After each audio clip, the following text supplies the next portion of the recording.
Tony, welcome to the Legacy Lounge. We are absolutely thrilled to bits that we're going to have this conversation today, that you are a founding member of the Legacy Lounge. So exciting. And together we want to create the ripples, right? We want to create the ripples and making it okay to talk about death. Yep. And we've got a little friend that comes on tour with us, right? Will it be this young, Absolutely. this gorgeous character? This is Ellie. And Ellie is significant because, of course, she's opening up the conversation about the elephant in the room. She is the elephant in the room. And nobody wants to talk about death, right? But she's so cute. I'd like to talk about her. Absolutely, yeah. I mean, who wouldn't want to give her a little touch? Exactly.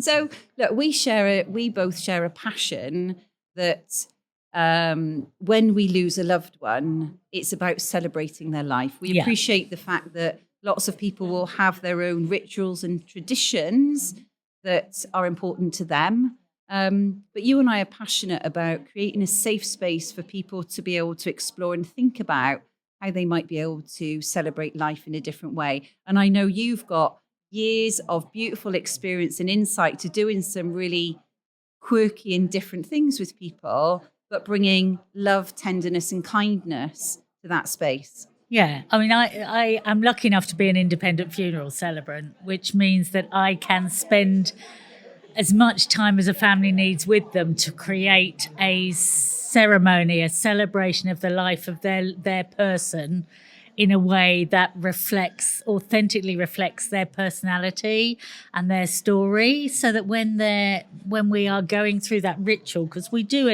as humans, we need ritual in our life, whatever form that takes for us, a gathering, an informal gathering, a formal gathering, a very structured gathering, whatever it is, we need that in our life to be surrounded by our community and to support each other through moments in our life. So as an independent celebrant, I help I'm a storyteller. You're a storyteller because you're a celebrant as well. So we tell people's stories.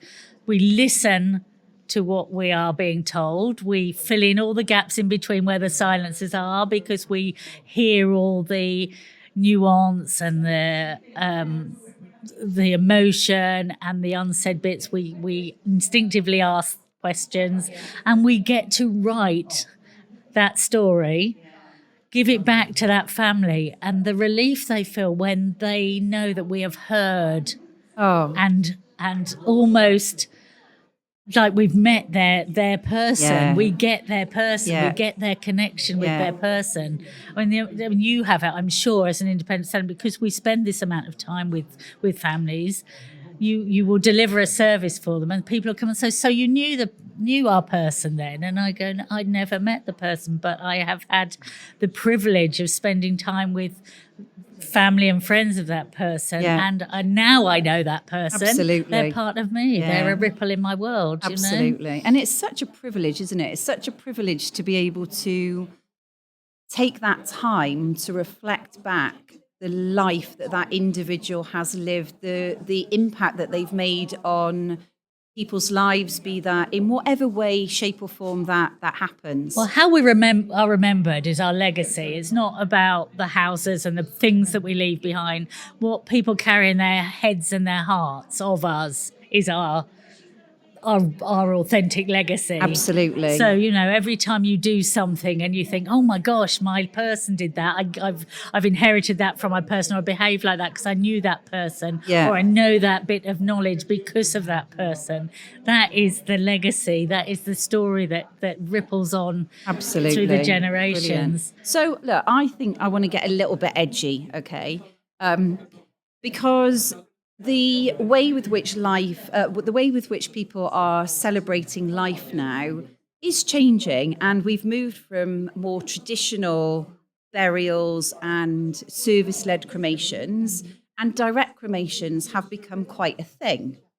So I'd like to do a little bit of myth busting with you. Yeah. So we hear about direct cremation and we hear about local direct cremation.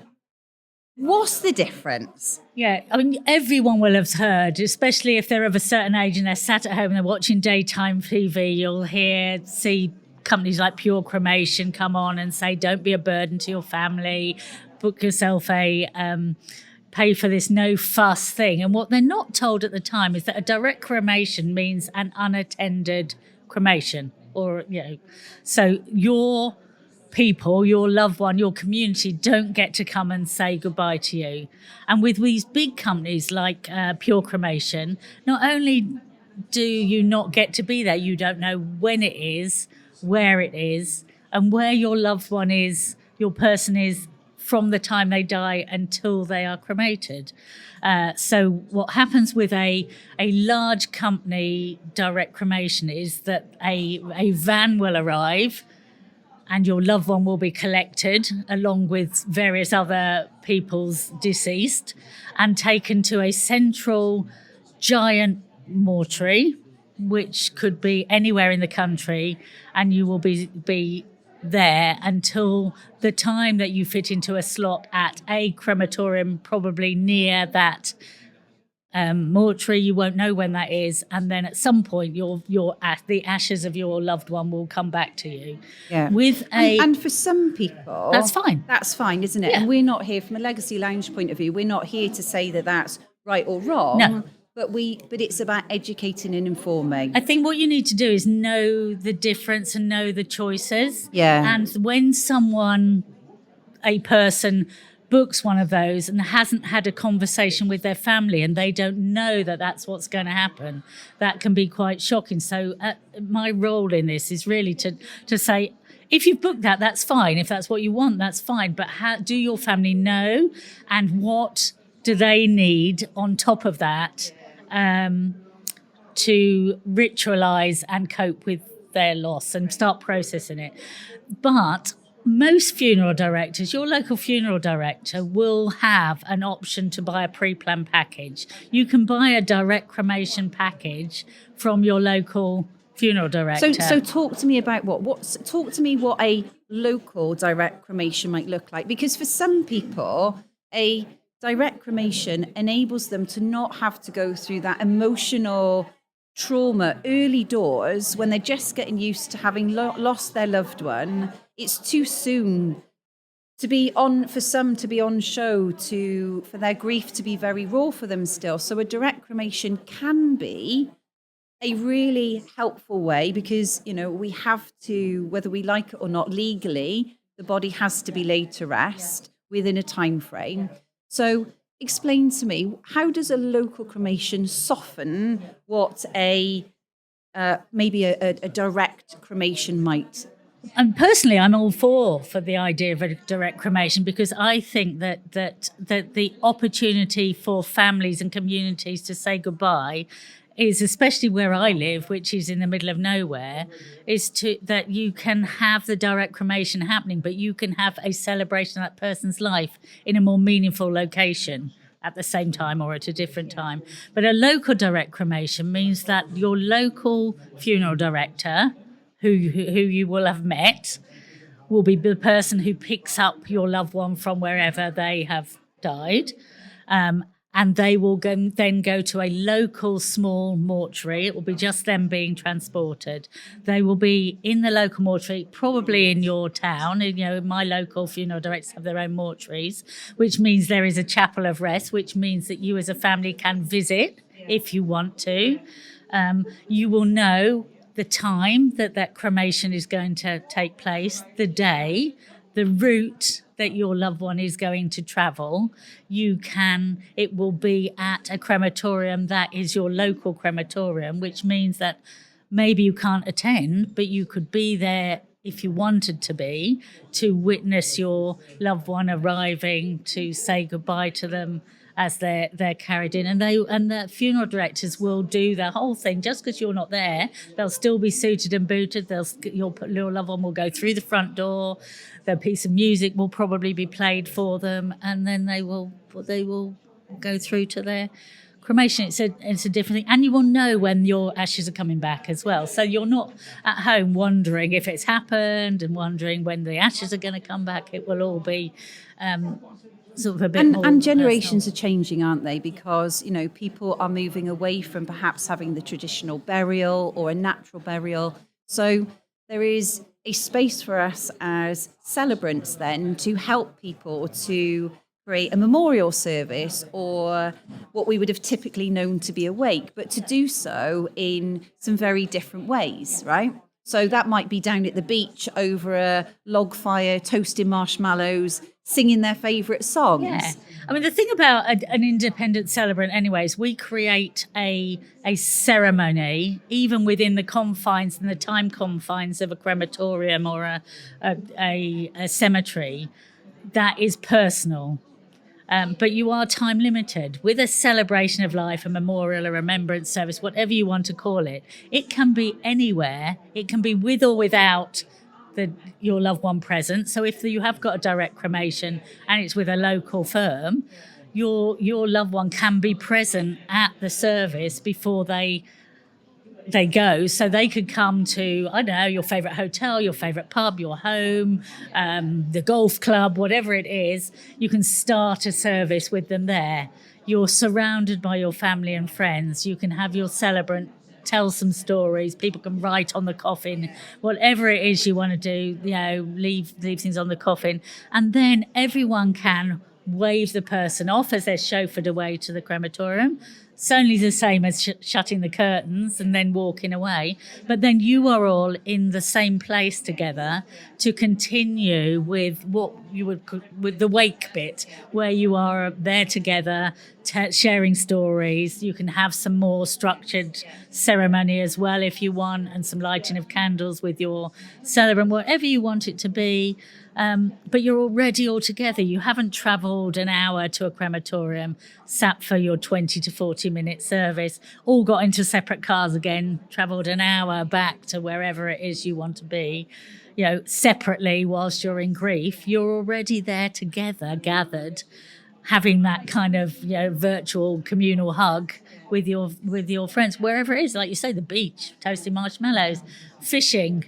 I did one where we did the celebration of life. We hosted the celebration of life after the cremation, and it was in their garden, which happened to be a farm, and we did it with the four elements. So we lit a bonfire. We floated paper boats and flowers down the river.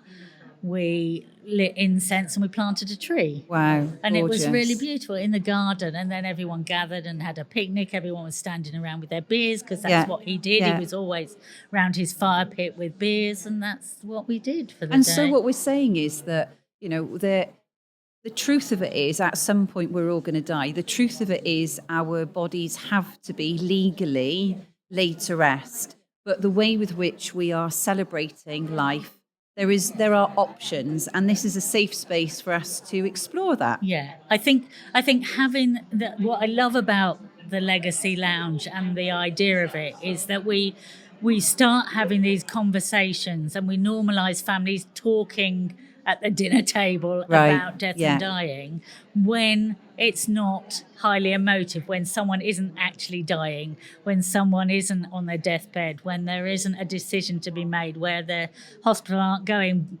this is what's got to happen. So you have time, especially if you engage with you can prepay for your funeral, prepay for your celebrant, meet your celebrant, talk about what you want from your end of life, your funeral wishes, and have those conversations. Look at what the options are in your area beforehand, and build a relationship with your celebrant like you would without. There's just so much more option. I've noticed recently, because a couple of years back there was the pure cremation adverts, and I'm sorry, I'm using pure cremation as the name that comes to mind. There's various firms, so they would have their "Don't be a burden. This is a quick and easy way to do things." I've noticed in their adverts now, it is saying, a lot of them are saying, it frees you up to have a more meaningful celebration of the life of your loved one.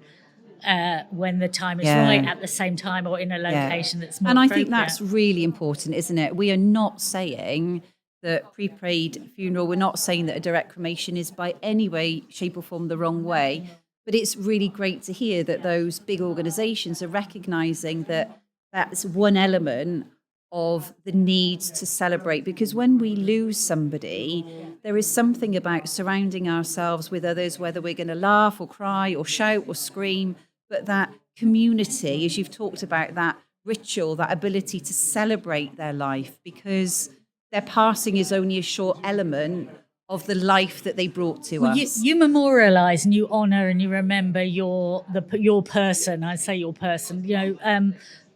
Your whole life. Well, every time you talk about them, every time you do something that makes you remember them, every time you pick up an object and it reminds you of them, you're honouring them. And you might want to do that as a more structured celebration of life or memorial at the time of the funeral. You might want to do it a few months later, or on a specific and a poignant date, or just because, or connect it with something else. So we can break some rules, right? We can break all the rules. There's only 2 rules we can't break. We have to register the death after it's been certified, and we have to dispose of a body in an appropriate way. But everything else can be done however and wherever you want it to happen, and as often as. Yes. You don't have to have one goodbye and then that's it. You can have as many moments. And the way with which we can do that, right? I mean, Yeah. There are some of Don's ashes went up in a firework because wonderful, isn't it? Yeah, he took bombs apart, and it just seemed like a great thing to do. But there are so many different ways that we can do that, and I think you and I could talk for hours about it. And we could. This is the start of creating the ripples, right? Let's talk some more. Yeah, Let's absolutely. have some more sessions, because it's such a. I think people find it. If you can demystify and take the fear out and the unknown and I don't want to ask that because it sounds insensitive. Knowing what somebody doesn't want is more important than anything. Absolutely. Because most people don't really mind. I'm going to die. For me, I don't really mind. But there are certain things I do not want. Certain things I definitely do not want for whatever reason. But I'm not the one who's going to be grieving. There are hopefully other people out there who are going to miss me and they're going to be grieving. What do they need? And what if I've booked a pure cremation, a direct cremation, I don't want them to think they can't do something. I'm just saying, I don't want you to have to go to a crematorium. I want you to do what you need to do. You have permission to do whatever you want, but you need to have that conversation. Beautiful. And we've started it today, haven't we? We have. Started the conversation, and I'm really proud and grateful that you're on the journey with us. So thank you so much, and let's continue to create those ripples of conversation. Yeah, thank you, my fellow celebrant. The Legacy Lounge is an initiative that we have created to enable us a safe space to talk about death and legacy planning. It's our intention to educate and inform so that you can be at peace about the legacy that you leave your loved ones, whilst respecting that each and every one of us has our own belief and value system.